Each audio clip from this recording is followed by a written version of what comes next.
Welcome to the Pitcher Nail Down. I'm Jason Gilbo at JGilbo11. Looking at pitching at tonight's slate. It's Thursday night. I got 6 or 7 games going, so not too bad of a slate. Usually we're working with about 4 or 5. We got a couple extra arms. Not bad pitching on this slate. Definitely a fun one to talk about. Got Chris Sale, but Jesus, an enormous price tag over on DraftKings, 14-1. I'm not in love with it, but just because there's a core slate, there's some other high-powered offenses that are expensive. So I might be looking elsewhere. Probably a good GPP slate for me. That's probably what I'll be leaning towards, just because I do want to pay down the hill on DraftKings. I can play my cash games over on FanDuel and fit bats in with Chris Sale and not have a real issue there. Well, talking about Chris Sale, obviously price tags aside, over his last 4 starts, 4.97 ERA, but 2.17 FIP, 3.01 xFIP. Not too worried. 392 BABIP, 59% left on base percentage. Strikeout rate, swing strike rate's been fine in that span, so I'm not particularly worried about him. Philly's going to be able to roll out about 6 or 7 right-handed bats. That's no issue for me as well. Sale 244 WOBA against righties this year, 36% strikeout rate. Phillies 18th in WOBA against lefties, but they do have a 6th highest ISO. They're not striking out as much as years past, but this is obviously Chris Sale. If you can fit him in, go for it. But there are other options that I'll be opening up to. Next one, this one's intriguing. And it's not because he's been good of late, but Justin Verlander, 4.57 FIP this year, 5.22 xFIP, 38.2% hard contact rate, up 10% from last season. Swing strike rate down 3%, K percentage down 8%. Velocity on the fastball looks fine, but he's throwing his slider and changeup harder than before, and I think that's what's being the issue. He's not getting as much swings and misses as he has in the past on that. He needs to definitely correct himself there if he can at this point. But that's kind of what I've noticed looking into what's up with him this year. Walk rate is obviously an issue at 11%. You just look at what he's been doing. He's been better at home, 361 FIP there, 266 WOBA allowed. But the strikeout rates don't really change, and the hard contact doesn't change either. This might be a decent spot where he can actually generate some good strikeout potential to get him back on track, just because Tampa, 25.7% strikeout rate against righties. DraftKings makes him really intriguing, 7,600. FanDuel, he's a little bit pricey for my taste, but I don't hate him as a pivot off of Sale.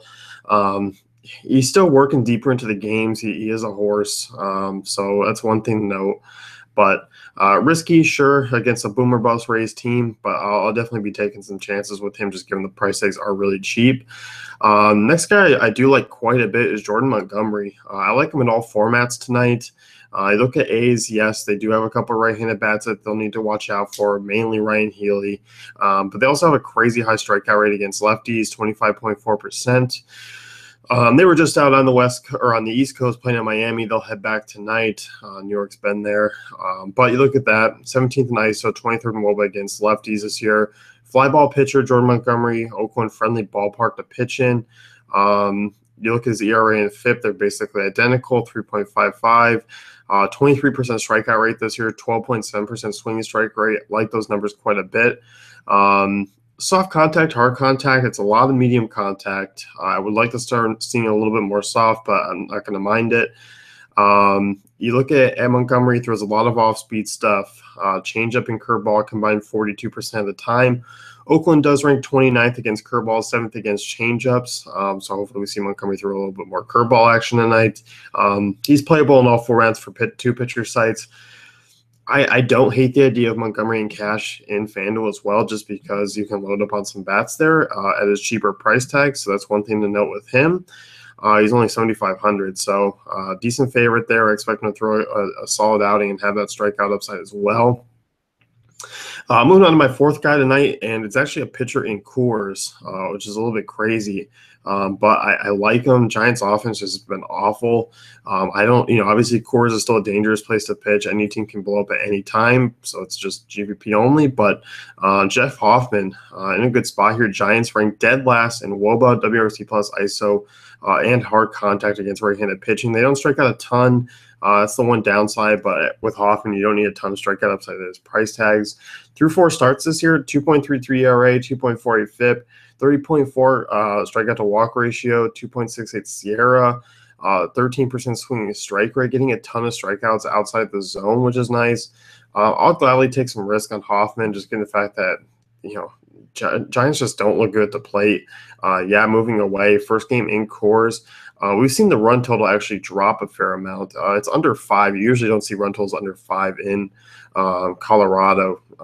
This is like kind of weird to see, but I'll look at Hoffman, good home favorite there, -156. And I'll take some risks there. So on a small slate, those are pretty much the 4 that I've narrowed it down to. You have your pay-up option and a lot of nice mid-range options. There isn't a standout cheap guy that I'll be considering tonight. So that's about it. So let's wrap things up. You can know DaveFantasyCafe.com. Check out our great tools and content.